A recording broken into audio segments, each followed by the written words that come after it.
ಈ ದೇಶದ ಪ್ರಧಾನಿ ಆದವರು ಆ ಲಂಗು ಲಗಂಗಿಲ್ಲದ ಮಾತುಗಳನ್ನು ಮಾತ್ರ ಅವ್ರಿಗೆ ಗೌರವ ಬರುತ್ತೇನೆ ಇದು.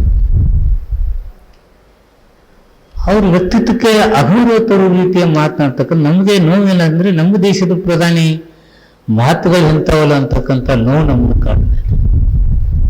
ಸಂತನ ಮತ್ತು ಲವ್ ಜಿಹಾದ್. ಏನ್ ಲವ್ ಜಿಹಾದ್? ಯಾರು ಮತಾಂತರ ಮಾಡಿದ್ದಾರೆ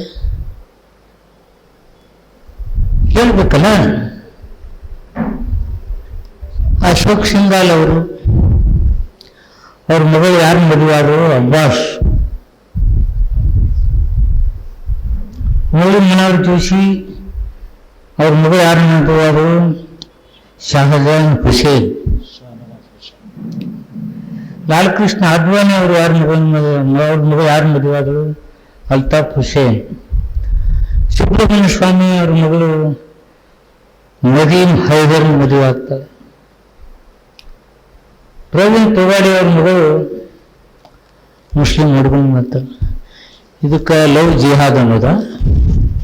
ಇವರು ಆ ಮುಸ್ಲಿಂ ಹುಡುಗರು ಹಿಂದೂ ಕನ್ವರ್ಟ್ ಮಾಡಿದಾರೋ ಇವ್ರ ಮಗಳು ಕನ್ವರ್ಟ್ ಆಗಿದ್ದಾರೋ? ಇವ್ರು ವಿಶ್ವನಾಥ್ ಅವ್ರು ಎಷ್ಟೋ ದಿವಸದಿಂದ ಇದನ್ನು ಹೇಳಿದ್ರು. ಇದ್ರ ಬಗ್ಗೆ ಇವ್ರು ಬಾಯನೇ ಬಿಡ್ತಾ ಇಲ್ಲ. ಈ ಓಣೆವಿನ ಹುಡುಗರಿಗೆ ಲವ್ ಜಿಹಾದ್. ನಿಮ್ಮ ನಾಯಕರ ಮಕ್ಕಳು ಇದಾರ ಲವ್ ಜಿಹಾದು ಅಥವಾ ಅವ್ರನ್ನ ಕನ್ವರ್ಟ್ ಮಾಡಕ್ ಹೋಗ್ಯಾರೋ? ಎದಕ್ಕೆ ಹೋಗ್ಯಾರ ಅವರು? ಅದಕ್ಕೆ ನಮ್ಮ ಉತ್ತರ ಇಲ್ಲ. ಚುನಾವಣೆಗೆ ಬಂದಾಗಲೆಲ್ಲ ಇಂಥದ್ದು